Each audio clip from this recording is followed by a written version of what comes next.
Урматтуу мекендештерим, азыркы катаал заманда эл ичинде жакырлар, кийерге кийими, ичерге тамагы, жетишсиз үй бүлөлөр көбөйө баштаганын баарыбыз билебиз.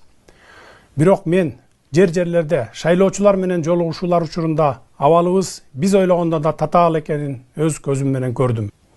Күнүмдүк турмушунда тамак ашка жетпеген жакыр адамдарды, жетим жесирлерди көрүп жаным кейиди.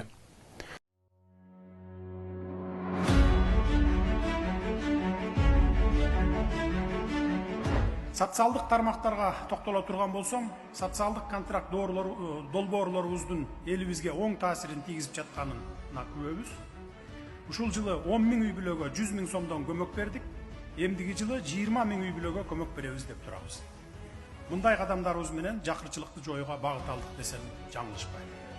Алдыдагы бир 10 чакты жылда жакырчылыкты 100% болбосо да бир 90%га жоюп калабыз деген ишеничибиз бар.